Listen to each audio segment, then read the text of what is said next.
L'invité du Grand Direct ce soir se positionne en numéro 4 sur la liste du parti Bayt Yehoudi, Foyer Juif. Il est également vice-ministre du culte dans le gouvernement actuel. Bonsoir Rav Eli Ben-Dan. Bonsoir. Vous comprenez le français, mais oui. Vous allez parler en hébreu parce que ça fait très longtemps que vous n'avez pas parlé français. Il y a 50 ans que je ne parle pas. 50 ans, voilà, mais vous comprenez encore, donc ça va faciliter cet entretien. Alors d'abord, pour qu'on explique bien, vous faites partie du parti Foyer Juif. Pourquoi est-ce qu'un rabbin va sur une liste du parti Foyer Juif et pas sur la liste d'un parti orthodoxe? Qu'est-ce qui différencie finalement, qu'est-ce qui vous différencie d'un rabbin qu'on retrouverait sur une liste orthodoxe?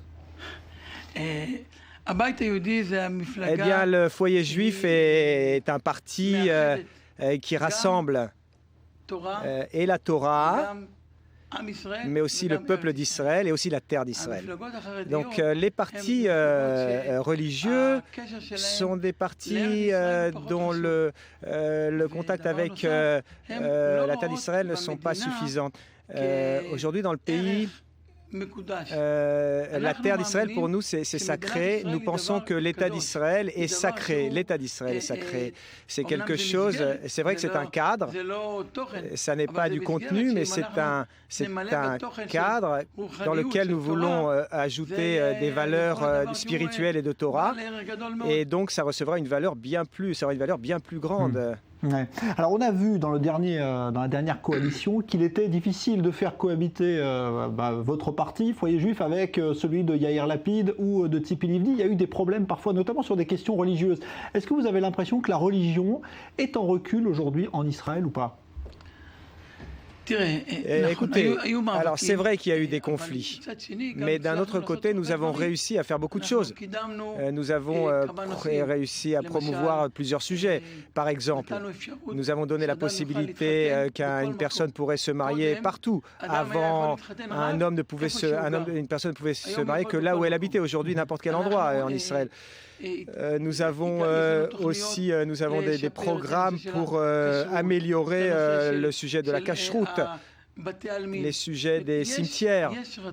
Il y a une volonté de faire bouger les choses parce que pendant de nombreuses années, ces choses-là étaient gelées, rien ne changeait. Donc j'espère que dans le prochain gouvernement aussi, nous pourrons promouvoir plusieurs choses. Et il est clair que notre position était différente de celle de Yair Lapid.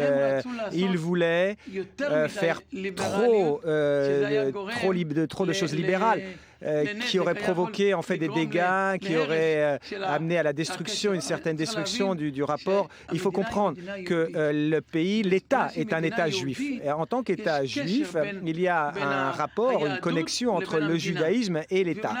Et si nous défaisons cette connexion-là, nous perdons toute valeur. Et c'est pour ça, donc, dans ce cas, que le pays, l'État serait comme tout État.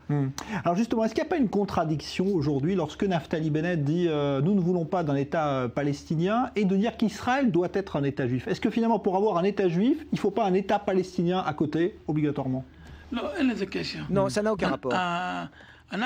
Nous sommes contre un État palestinien parce que nous disons que la terre d'Israël, Eretz Israël, est à nous. Elle nous appartient, pas parce que eux, les Palestiniens, font des actes terroristes, pas parce qu'ils utilisent la force et la violence. Nous devons abandonner nos valeurs et notre... Aujourd'hui, regardez, la France comprend ce que c'est que le terrorisme aujourd'hui. Jusqu'à il n'y a pas longtemps, ils riaient de nous. Comment ça? Pourquoi avez-vous peur? Ce ne sont pas des terroristes, ce sont des terroristes. Aujourd'hui, ils se rendent compte que le terrorisme n'est pas c'est pas une chose simple. Je vous demande, est-ce que la France serait d'accord à donner Paris aux musulmans? Non. La France appartient aux Français. Celui qui vient doit vivre comme les Français et recevoir le cadre de la vie française. Et nous disons ici, Eretz Israël, la terre d'Israël, appartient au peuple d'Israël, à Israël. Jamais il n'y a eu ici d'État palestinien. Jamais. Même la Jordanie, qui avait le contrôle sur la Judée-Samarie de 48 à 67, elle n'a pas mis en place un État palestinien. Elle aussi, la Jordanie, comprend que ça n'est pas leur place, ça n'est pas leur endroit, ça ne les appartient pas. Donc pourquoi est-ce que nous accepterions cela? Vous avez parlé de la France justement, avec ce qui s'est passé, ces attentats qui ont visé notamment la communauté juive. Est-ce que vous diriez, comme Benyamin Netanyahou l'a dit avant d'aller à Paris, que les Juifs de France doivent venir en Israël parce que c'est leur foyer? Bien sûr, moi aussi je l'ai dit. Je le dis ici en Israël. Il y a eu 2 obsèques. Il y a eu aussi à Jaffa, mais il y a eu aussi à Jérusalem, dans une synagogue.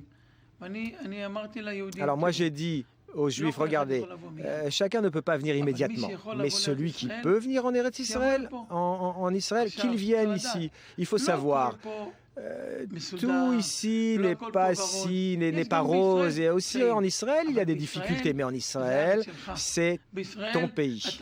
En Israël tu n'auras pas peur d'entrer dans le train avec une kippa. On ne te dira pas si tu as une kippa sur la tête, sale juif, comme on pourrait le dire et comme on le dit en France ou ailleurs. Non, on ne te le dira pas. Ici c'est la terre des juifs, donc chaque juif qui arrive ici, qui vient ici, nous l'aimons.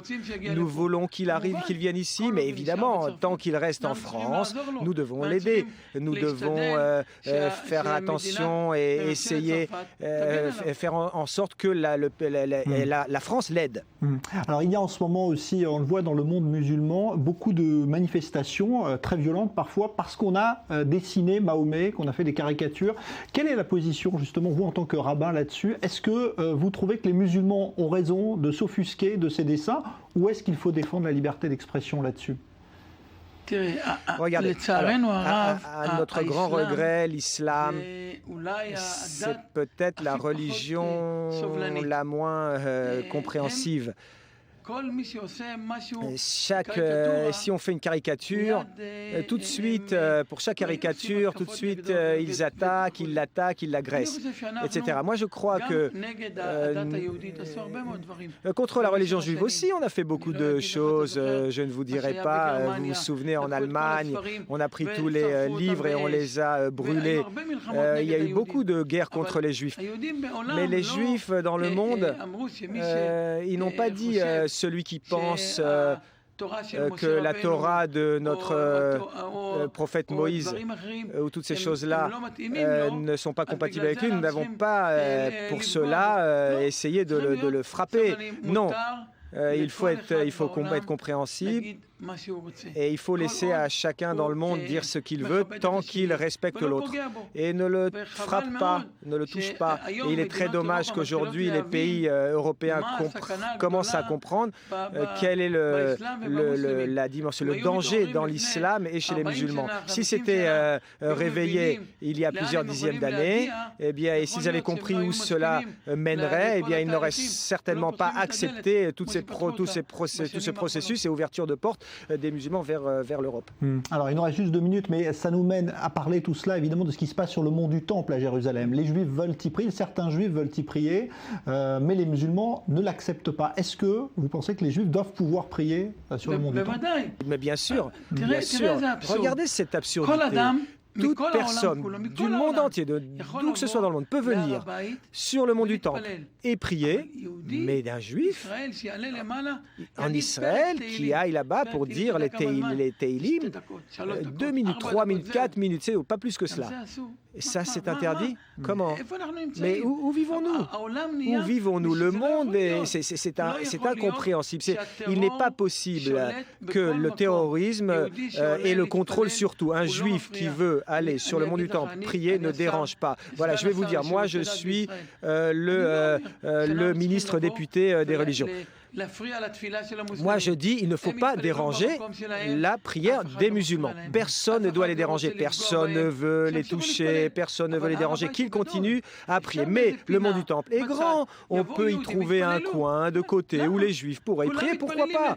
Tout le monde prie le même Dieu. Quoi, nous ne devons pas recevoir cette voie-là. Et nous devons refuser au terrorisme des musulmans qui nous empêchent, les Juifs, d'aller prier sur le mont du Temple. Merci beaucoup Rav Eli Ben-Dan. Je rappelle que vous êtes donc numéro 4 sur la liste foyer juif de Naftali Bennett. Merci d'avoir été l'invité du Grand Direct. Merci à vous. Merci beaucoup pour vous.